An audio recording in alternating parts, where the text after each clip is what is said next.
Hello बच्चों, चलिए इस प्रश्न को देखते हैं। यद्यपि बल F तथा विस्थापन S सदिश राशियां हैं, फिर भी कार्य W अदिश राशि है। क्यों?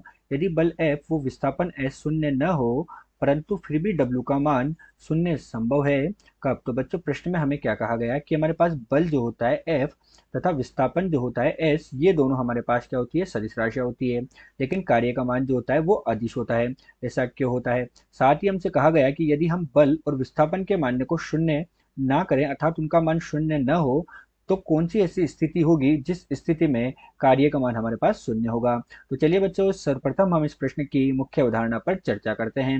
और बच्चों इसमें हम क्या देखते हैं कि हमारे पास जब कोई दो सदिश होते हैं, जैसे हमने ले लिया एक सदिश ए और दूसरा सदिश मैंने ले लिया बी है, और इन दोनों के बीच पे कोण मैंने क्या मान लिया बच्चों? थीटा मान लिया। तो जब हम इन दोनों का अदिश गुणनफल करते हैं तो हमें क्या मिलता है बच्चों? दो सदिशों के अदिश गुणनफल से हमें, हम लिख देते हैं, दो सदिशों के अदिश गुणनफल से अदिश राशि प्राप्त होती है। दो सदिशों के अदिश गुणनफल, अदिश गुणनफल से, अदिश गुणनफल से अदिश राशि प्राप्त होती है।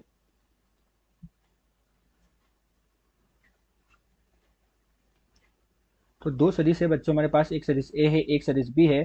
अगर मैं इनका अदिश गुणनफल करता हूं ए डॉट बी, तो बच्चों हमें जो भी राशि प्राप्त होगी वो कैसी होगी बच्चों? अदिश होगी। तथा ए डॉट बी का मान जो होता है हमारे पास, ये सदिश ए के परिमाण, सदिश बी के परिमाण और कोस थीटा के गुणनफल के बराबर होता है। जहां थीटा सदिश ए व बी के मध्य का कोण है। थीटा क्या है बच्चों? सदिश ए व बी, सदिश ए ले लिया सदिश बी ले लिया, तो इन दोनों के मध्य हमारे पास जो कोण है वो क्या है? थीटा है। यही हमारे पास इस प्रश्न की मुख्य अवधारणा है कि जब हम दो सदिशों के अदिश गुणनफल करते हैं तो हमें अदिश राशि प्राप्त हो जाती है। तो चलिए बच्चों, अब हम प्रश्न को हल करते हैं। तो ये हम प्रश्न का हल देख रहे हैं। बच्चों प्रश्न के हल में हम क्या देखते हैं कि हमारे पास जो कार्य होता है वो कार्य किसके बराबर होता है? तो बच्चों हमारे पास किया गया कार्य जो होता है वो बल गुणा विस्थापन के बराबर होता है। बल गुणा किसके बराबर होता है बच्चों? विस्थापन के बराबर होता है। अतः कार्य हमारे पास बच्चों W किसके बराबर होगा? F हमारे पास सदिश होता है और विस्थापन सदिश होता है, तो F डॉट S के बराबर होगा। तो बच्चों हम कह सकते हैं कि दो सदिशों का हमने अदिश गुणनफल किया जिससे हमें कार्य का मान प्राप्त हुआ। अतः कार्य W जो है वो कैसा होगा? एक अदिश राशि होगी। कार्य W कैसा होगा बच्चों? एक अदिश राशि होगी। ये हमने सिद्ध कर दिया क्योंकि हमने बल जो F है और विस्थापन जो S है, उन दोनों सदिश राशियों के अदिश गुणनफल से कार्य को प्राप्त किया है, इसीलिए ये एक अदिश राशि है। तो हमारे पास पहले भाग का उत्तर हो गया बच्चों। अब इसके दूसरे भाग में हमसे कहा कि F और S का मान शून्य न हो तो कौन सी स्थिति होगी जब हमारे पास कार्य का मान शून्य होगा। तो बच्चों W का मान हमारे पास क्या हो जाएगा? जैसे हमने मुख्य उदाहरण में देखा कि जो डॉट प्रोडक्ट है किसके बराबर हो जाएगा? बल F के परिमाण, S के परिमाण और कोस थीटा के बराबर होगा। बच्चों यहाँ पर F और S का मान शून्य नहीं है जैसा प्रश्न में कहा, तो F तथा S जो है ये हमारे पास क्या है? शून्य नहीं है। जब ये शून्य के बराबर नहीं होंगे तो हमारे पास बच्चों किसका मान शून्य होगा?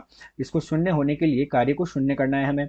तो कार्य को शून्य होने के लिए हमारे पास किसका मान जीरो होना चाहिए? कोस थीटा का मान जीरो होना चाहिए। तो हम लिखेंगे डब्ल्यू बराबर, अर्थात कार्य बराबर जीरो होने के लिए, कार्य को जीरो होने के लिए हमारे पास क्या होगा बच्चों? एफ और एस का मान शून्य नहीं है, तो कोस थीटा का मान हमारे पास क्या हो जाएगा? जीरो हो जाएगा। अब बच्चों कोस थीटा का मान हमारे पास जीरो हो गया, तो कोस थीटा का मान हमारे पास कौन सी स्थिति में जीरो होता है बच्चों? जब कोस का मान हमारे पास, थीटा का मान कितना हो बच्चों? 90 डिग्री के बराबर, अर्थात थीटा बराबर हमारे पास क्या हो? 90 डिग्री हो। तो जब बल एफ और विस्थापन एस जो है एक दूसरे के लंबवत होंगे, उस स्थिति में हमारे पास क्या होगा बच्चों? इसका मान कितना हो जाएगा? कार्य का मान शून्य के बराबर प्राप्त हो जाएगा, अर्थात थीटा बराबर 90 डिग्री पर कार्य का मान शून्य के बराबर प्राप्त होगा। अतः आशा करते हैं दिया हुआ प्रश्न आपको समझ आया होगा। धन्यवाद।